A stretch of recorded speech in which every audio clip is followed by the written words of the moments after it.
Hi everyone, welcome to another week's vlog. This one is going to be slightly different. We have been ordered to stay at home to isolate because there's been a few positive cases in my daughter's nursery bubble. So here we are. I am not able to film from the plot for this week's vlog, but there's still plenty to talk about. So buckle up and I hope you enjoy.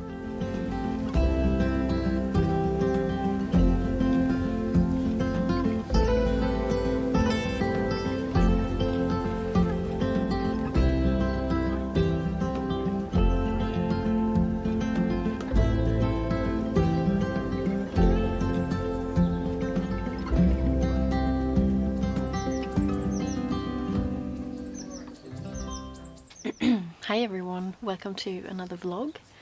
I'm currently in the back of my garden because I've had my second delivery of seed potatoes, and even though I said in the last vlog that I wasn't gonna chit them, I was gonna try to store them, I don't think it's gonna work because they've already started growing. So I've had to have a change of plan and I'm gonna set them all up to chit. So ideally, I would have my seed potatoes delivery around mid-March for planting up at the end of March, but it just never works out that way.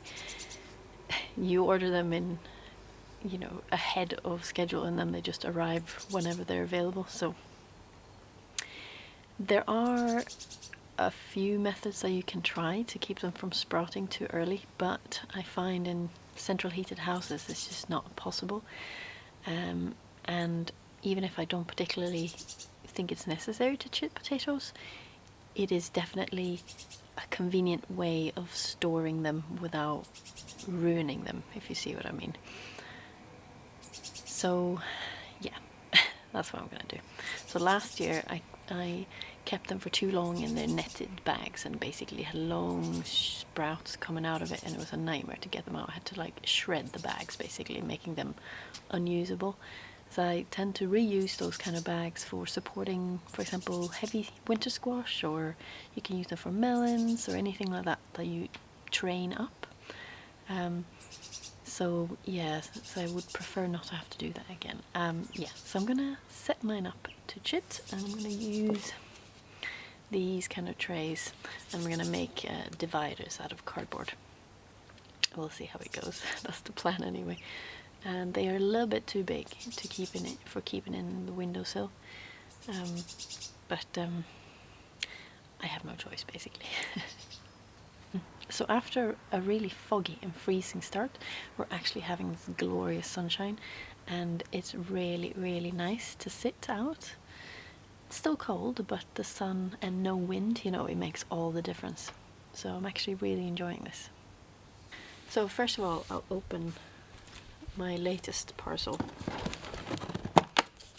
So I've ordered my seed potatoes from Thompson & Morgan, and they came in 2 parts.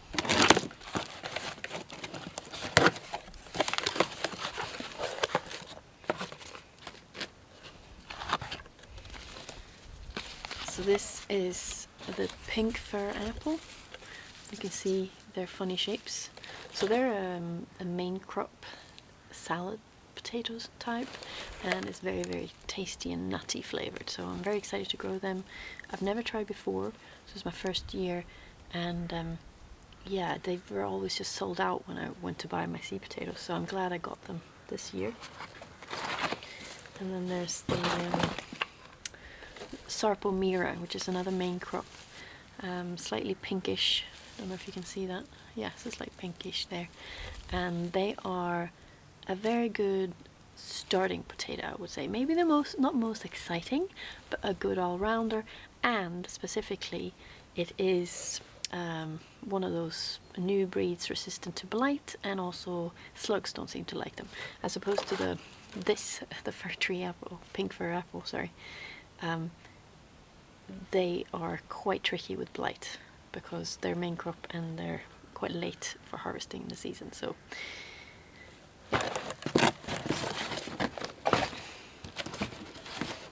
and just to remind you, my previous delivery I had my Charlotte potatoes, so they are now starting to come up, right? They're second earlies, but they store very, very well. So I'm very excited to grow them. And these are the King Edwards, which is another main crop. They're the dual coloured ones, though I can't tell now. And then there's the Swift, so this is just a first early. So these are the new potatoes that I will be enjoying around midsummer, hopefully a little bit before then. So I was thinking, because I'm growing my potatoes in bags this year, sorry, you can see my camera set up there. Because I'm growing my potatoes in bags this year, I've been toying with the idea of having one bag or two inside one of the greenhouses with the first earlies, meaning that they will come even sooner, and so it's forcing them in a way. So you just have to be more careful with watering, because obviously there's no rain in there. But that's if I have the space, I might do that. So we're redoing the garden, as I've mentioned a few times before, and I'm just sitting where there's going to be a patio. Right now it's just compacted rubble or bits of stone, and we've dug out quite a lot of the garden. And you can see here the retaining wall that we built. Yeah, so it will be really nice, but right now it's just a bit of a dump, and all my spring bulbs are in pots at the moment, the ones that we can find when we were digging out, and yeah, all the snowdrops are flowering, and it's, you know, they're quite pretty. But right, so let's get into it. So when you chip potatoes, it could be a good idea to wait until they have started sprouting a little bit, because then it's really obvious what is up and down. It doesn't really matter when you're planting them out. They will sort themselves out, but if you're chitting, it's a good idea to place them the right way up. So most of them have a rounded bottom, a bit like an egg, and a slightly top bottom, but it's not always so clear. What you need to look out for is lots of these little eyes. Where's the camera? I don't know, can you see? There's more than just this one. There's lots of other little eyes on this end, which are not present on that end. There might be the bottom, where the roots, you know, where it's a bit like the umbilical cord, where that was attached to, you know, the white little feeder root that came into the potato when it was growing, and this end is where the new plant will grow from. So you want to plant it like this, and you want to chit it like this, if possible. So because potatoes all look the same, right? They're all sort of the same muddy color. You want to make sure that you place them for chitting organized so that they don't mix, because otherwise you're not going to know which one's which. So I'm going to cut off pieces of the cardboard to use as a separator in these trays, and we'll see how many trays I need to use to put all my potatoes in. Right. Let's get going. So sometimes, you know, they break off the shoots. That's not a problem at this stage. They will easily grow back, and there's some people who talk about that you should rub off all but the one strong one. It's not really necessary, but it's something you can do. So, but the point is, don't stress about some of them coming off. They'll grow back. Don't worry about it.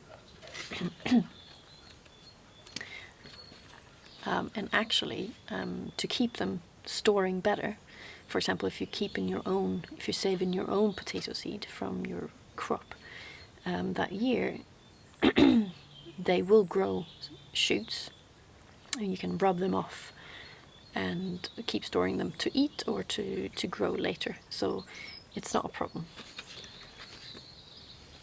So one potential way of increasing your number of seed potatoes is to split them, right? So this is a pink fir apple, and if you wanna, you can divide this into 2 or into 4 even, and grow them on and get more potato plants that way.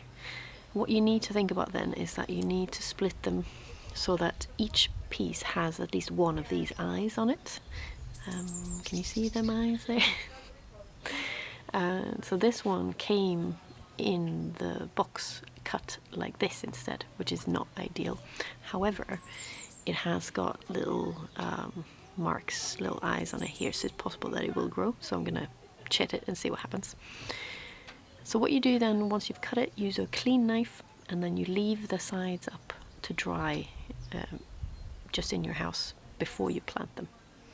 Otherwise, if you cut them and then plant them directly, they will rot, right? So you need them to have scarified cut surface like this one's got.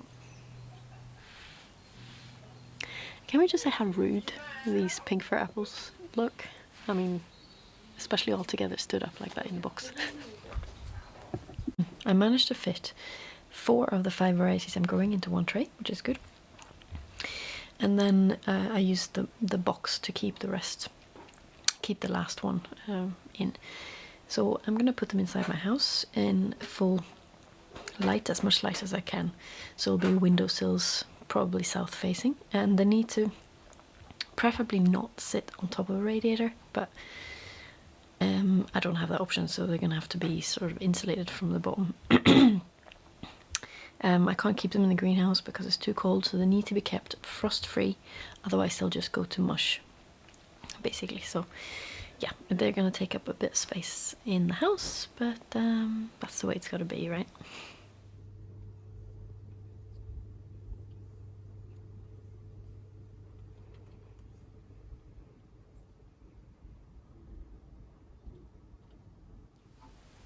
So it's Tuesday, another day in isolation, and looking outside the window, it's snowing again and bitterly cold. So I'm kind of glad I can't go out to the allotment, at least today. I don't have to freeze my butt off. But it's a pretty good time to start my Luffa Seeds. So if you have watched my what I'm sowing in February, the Luffa are part of that, and they are slightly tricky to germinate and they take a long time to grow. So I'm gonna start them this early. I was a bit worried that they were gonna grow too big too fast, but by all accounts they grow very slowly, so there's no danger of them outgrowing the space I have for them too soon, I hope. We'll find out this year. But yeah, so they're a little bit tricky to germinate, so I'm gonna go through what tips I'm using for setting them up this early. And I have 2 seed packets, one from Sutton's and one from Spring Seeds, and one of them I bought, one of them I got as part of the Seed Crit Santa, so thank you for those. And yeah, they're having 2 packets means I get a larger chance of having some germinate at least, so we'll see.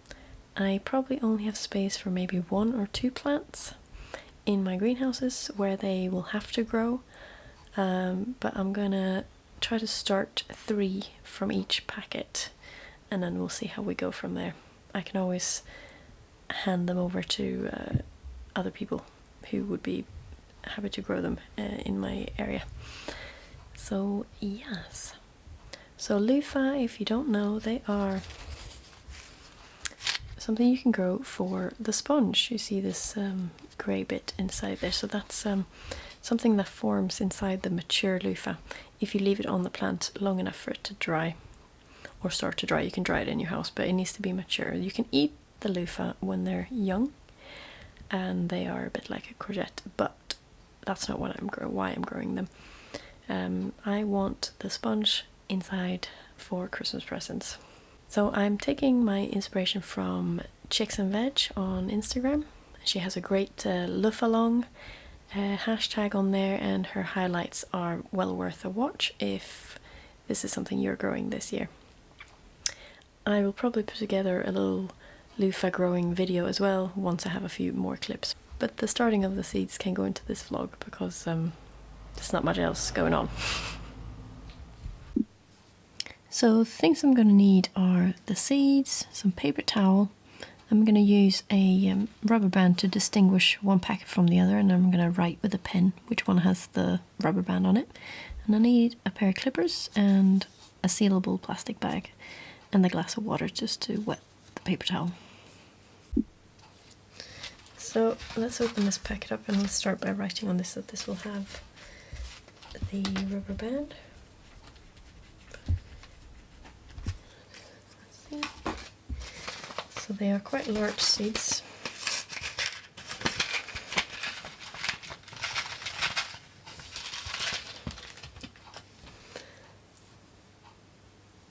Right.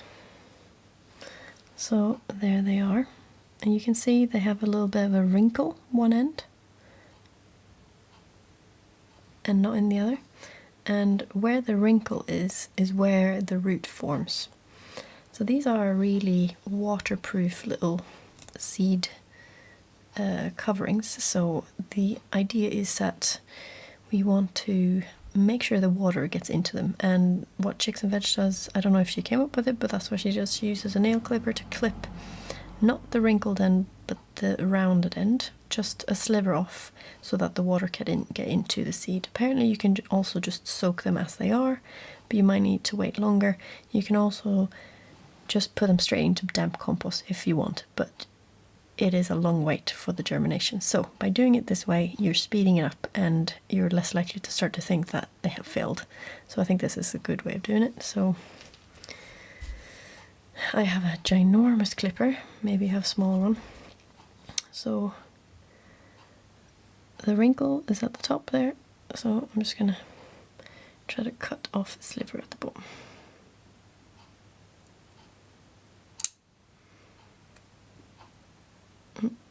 Let's see, so that should be enough for water to get in.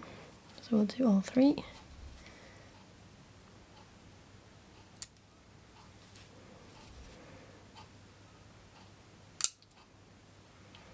Excellent, so that's those three. Okay. Got my paper towel.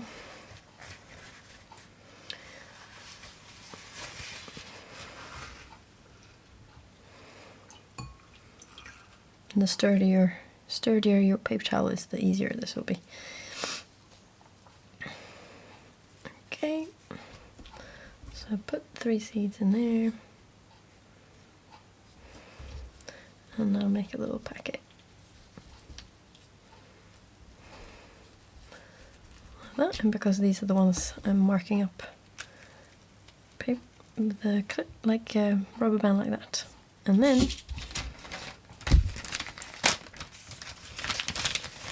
we go into this. So then this then can go somewhere warm. I'm going to keep it on top of here because it's on top of a radiator, and this is where I germinated my chili seeds and aubergines, and it works really well. I won't close the bag up completely, and I'll put the other packet in as well, of the other packet of seeds.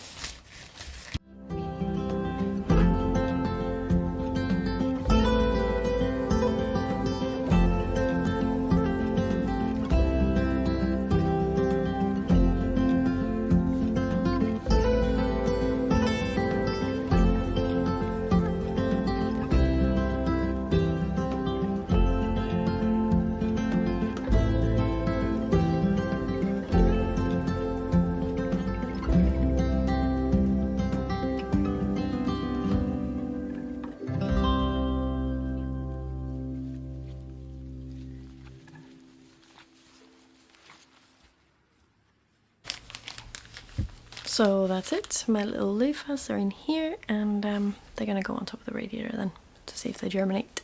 And you can see up there are my chilies and aubergines, so let's have a look at how they're doing. So here they are, they're under grow lights, and it's been now 8 days since I pricked them out, and they're all doing well. I have just watered them this morning, and that's the only time I watered them, and they got very dry before I watered them, and that's good, right? So they were not suffering, and it's actually beneficial for them. The one thing that might not work so well is the aubergines might want more water than the chilies and the peppers, but they're just gonna have to live the hard life for a bit. And you can see the calico, the purple leaved variety here, and on the end is Rotoco, which is a furry leafed variety, but I'm not sure you can see that. The leaves are slightly furry. But yeah, I'm pretty happy with how they're getting on. There are some Drosophila flies flying around in the compost, but that's just expected when you're growing stuff indoors. But yeah, I'm very, very excited. As you might have seen in my chili growing video earlier, I think it was last week, it's the first time growing them from January, so yeah, I mean, they are fairly slow growing plants, so they should be fine. They shouldn't outgrow their space too quickly, as opposed to tomato plants, which are just gonna race ahead and basically take over everything if you try to grow them indoors for too long. But I find chilies are much slower, so it actually works quite well. Saying that though, we'll see how this season goes.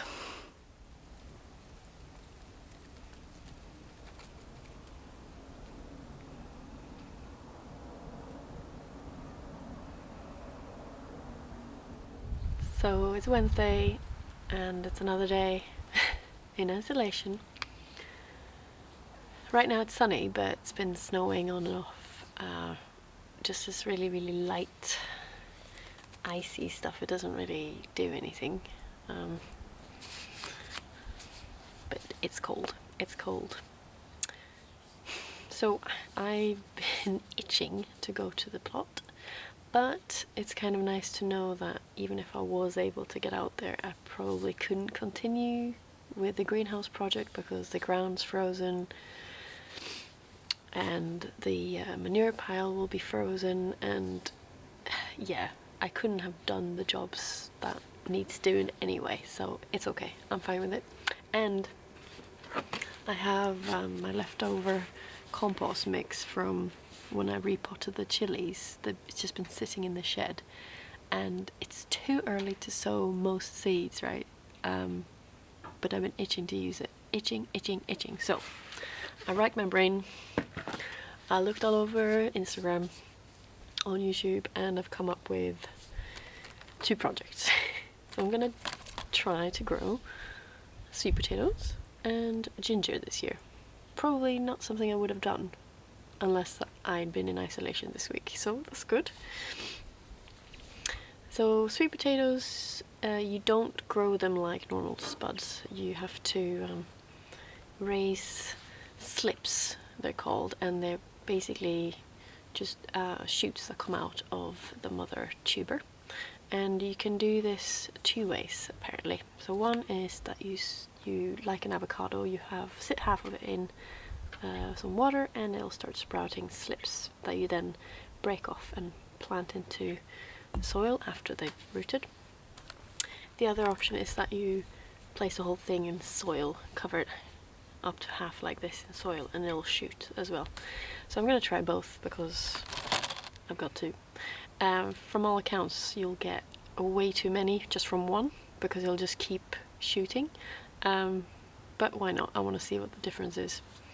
And they're tropical plants, or they need warmth, so I should really be doing this inside, but here we are, I'm outside, and they need to be kept inside your house. So I think there's a benefit to keeping them on a heat mat or a heat source, so I'm going to put them on my windowsill on top of the radiator, which is my go-to place. And the similar thing is for ginger. So the ginger I'm going to also place like this in soil in a tray and wait for it to shoot. So I have at my disposal, I have some toothpicks to hold the spud up in water.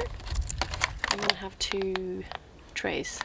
All my other trays are on the allotment, so I've collected these from the recycling and I'm going to use them. So my soil mix is quite dry because it's been in the shed, right? But I'll soak it once I get inside with lukewarm water and it should be fine. really pretty excited. I mean, I'm not sure how I'll grow these. I know the ginger will definitely be in a pot, but whether that needs to be in the greenhouse or not, probably best. And the sweet potatoes, I know they could also be grown in pots, or as I will probably do with my leftover compost bags, I'll probably use those, and I'll maybe try both inside the greenhouse and outside. These are just the ginger as well, it's just shop bought, so it's not ideal. I did not even organic, right, or labeled as organic, so it might not work at all. They might be treated with the anti-sprouting chemical, whatever. We'll see, right? We'll see. It's worth a go. And the other thing, when you do this from shop bought, you have no idea what variety, whether it's suitable to grow in the UK, probably not, but there are some varieties that are better suited. If it's a huge climbing vine, rambling vine, or if it's more of a compact miniature one, we don't know. So it's not the most ideal way of doing it, but it works. You know, I don't have many options, so I'm just happy I've got something to plant. Desperate measures, desperate times call for desperate measures, but I think it'll be fun anyway.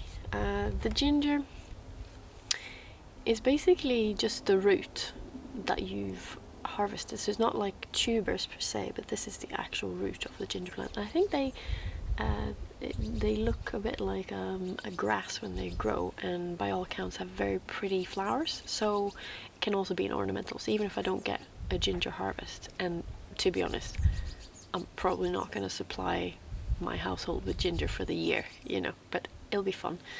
And I'm going to try this massive piece just in one, and we'll see. So I think it shoots from these knobbly bits, so I'm a little bit unsure if I should break them off. If I break them off, I probably would need to leave them to scar over, just like with a potato. So I'm just going to put it in like this. I have a big enough tray for that, and then it should just shoot from all of these, hopefully. And then after that, I'm not sure what you do, if you break them off or if you plant the whole thing in a pot. So let me get back to you on that. So inspiration wise, sweet potatoes, definitely got inspired from watching She Grows Veg. She has a smallish YouTube channel as well as her huge Instagram one, and on her YouTube she has a how to grow sweet potato slips, and I've taken most of my advice from there. She does not plant them in compost mix, but I've seen other how-tos on internet to do that, and they suggest that that's faster, so I'll try that. The ginger is inspired by Jessie at Plot 37, who is following advice from Grow with Hema on Instagram, and I think there's a hashtag for Grow Along.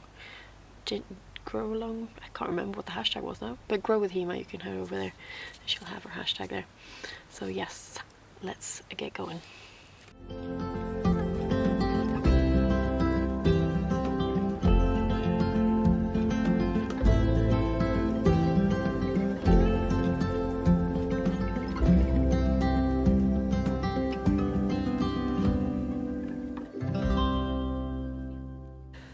So apparently it is quite important to find out which is up and which is down on the tuber, but by all accounts it's also quite tricky. So I'm just gonna have to go with it. I'm gonna go that this is the bottom bit, so it's gonna sit like so in the water, and yeah, we'll just see how it goes. So you want a big chunk to be underwater.